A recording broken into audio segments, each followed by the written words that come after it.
Sanjay sir, class 9 के physics में lesson 3 gravitation चल रहा हूँ। तो पिछले वीडियो में हमने the value of G gravitational constant के विषय में बताए थे कि 6.67 into 10 to the power -11 newton metre square पर केजी स्क्वायर। ठीक है ना। तो आज के इस वीडियो में ये वैल्यू ऑफ जी जो है, जो यूनिवर्सल ग्रेविटेशनल कांस्टेंट है, ये क्या है कि does not depend on the medium between two bodies. दो बॉडी के बीच का जो मीडियम है, चाहे एयर हो या वायर हो, तो यहाँ पे जो है मीडियम, दोनों बॉडी के बीच के जो मीडियम पे है उस पे ये डिपेंड नहीं करता। दूसरा है कि the value of G does not depend on the masses of the body, और मासेज के ऊपर भी ये डिपेंड नहीं करता है, और डिस्टेंस बिटवीन देम, और उनकी बीच की दूरी भी। ठीक है ना। तो ये जी का वैल्यू जो है नोट करेंगे। The value of ji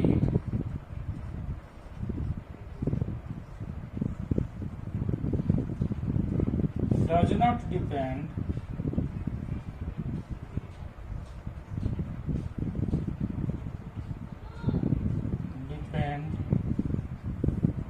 on the medium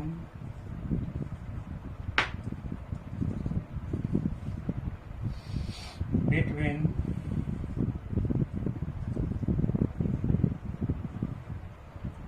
the two bodies। ठीक है। दूसरा है the value of ji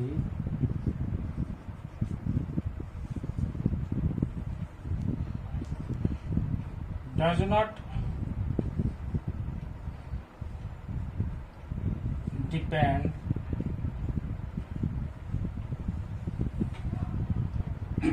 on the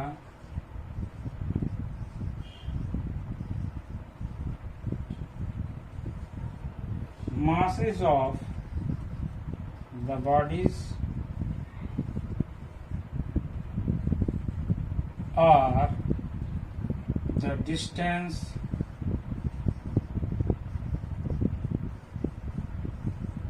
between them। ठीक है ना। तो इस पे ये डिपेंड नहीं करता। ठीक है। अब जो है इसका कुछ इम्पोर्टेंट फैक्ट है जो नोट करेंगे। Important fact,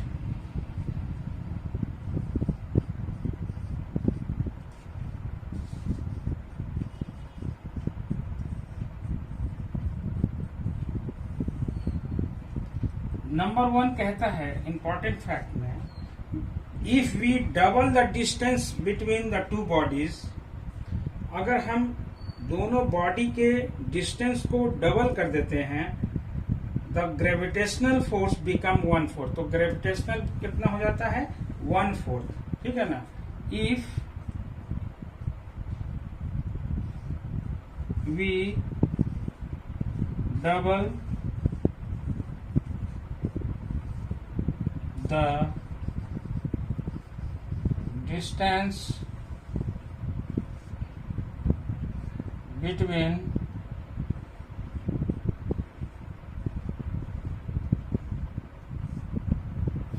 two bodies,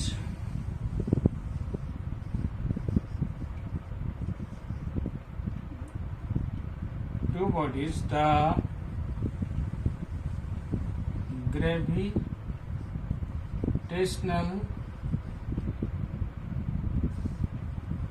force become 1/4। कितना हो जाएगा? 1/4। ठीक है। दूसरा है, if we half ठीक है ना। अगर हाफ करते हैं, डबल करेंगे तो 1/4 होगा, लेकिन हाफ करेंगे तो कितना हो जाएगा, half the distance between two bodies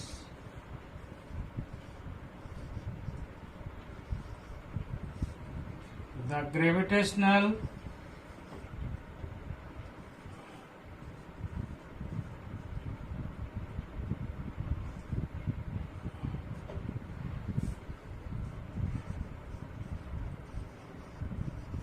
force become कितना हो जाएगा, 4 टाइम्स, 4 गुना हो जाएगा, है ना। यदि हम डबल करेंगे तो ग्रेविटेशनल फोर्स कितना हो जाएगा, 1/4। अगर हम डबल करेंगे तो ग्रेविटेशनल फोर्स कितना हो जाएगा, 1/4। यदि हम हाफ करेंगे तो ग्रेविटेशनल फोर्स कितना हो जाएगा, 4 टाइम्स, 4 गुना। कितना हो जाएगा, 4 गुना, ठीक है ना। तो यहां पे देखेंगे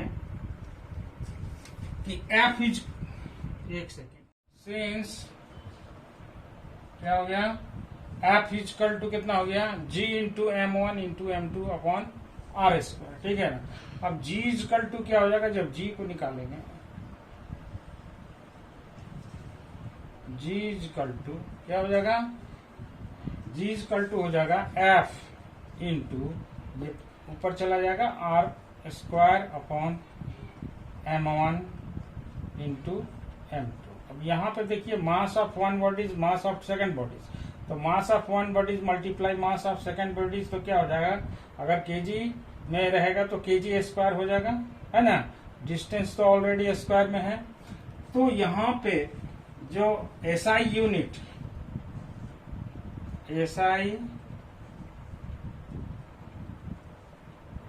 SI unit of gravitational constant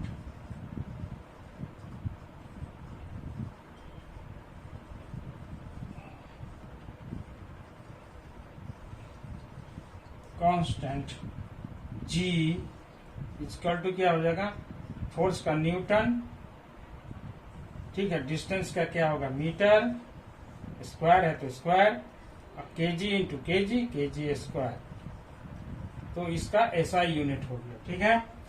अब दूसरा है द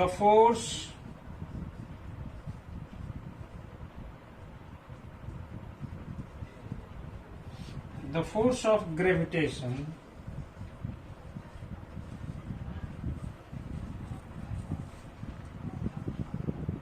is, है ना, वेक्टर क्वांटिटी, याद रखिएगा, vector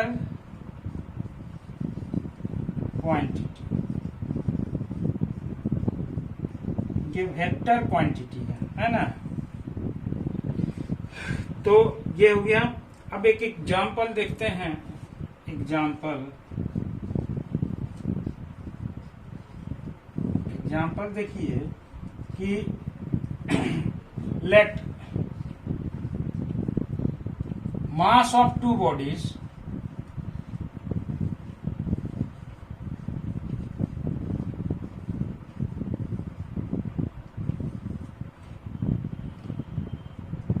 masses of two bodies is कितना हो जाएगा, 1 kg, ठीक है। each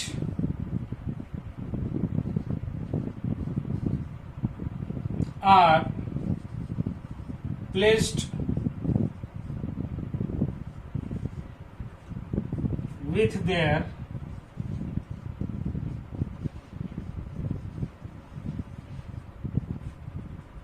center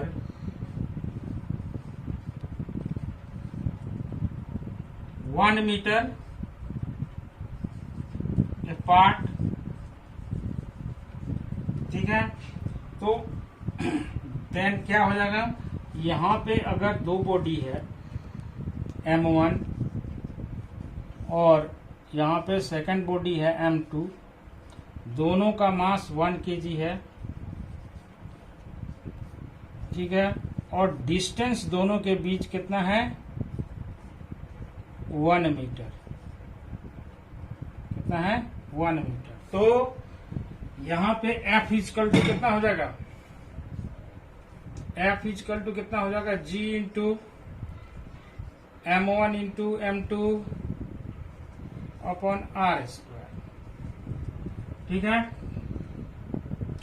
तो G का जो वैल्यू है, G का value F equal to G का वैल्यू कितना है 6.67 10 to the power -11 into 1 into 1 upon 1 square, ठीक है। तो ये कितना हो गया, F equal to 6.67 into 10 to the power -11 into 1 upon 1।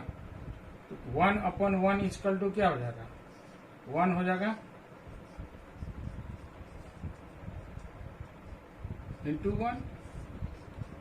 F equal to 6.67 into 10 to the power 11 Newton, ठीक है ना।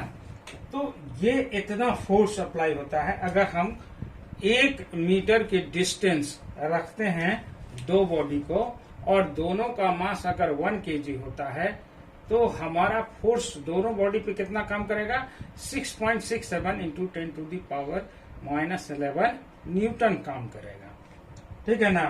तो this is very small force between the two bodies, दोनों बॉडीज के बीच जो ये क्या है बहुत स्मॉल है। इसको जो आप कैलकुलेट कीजिएगा तो बहुत स्मॉल फोर्स जो है दोनों बॉडी के बीच में लगता है, जिसके कारण जो है ये आपको दिखेगा नहीं कि ये फोर्स उस पर अप्लाई हो रहा है कि नहीं हो रहा है, एक दूसरे पे काम कर रहा है या ट्रैक्शन हो रहा है कि नहीं हो रहा है ना।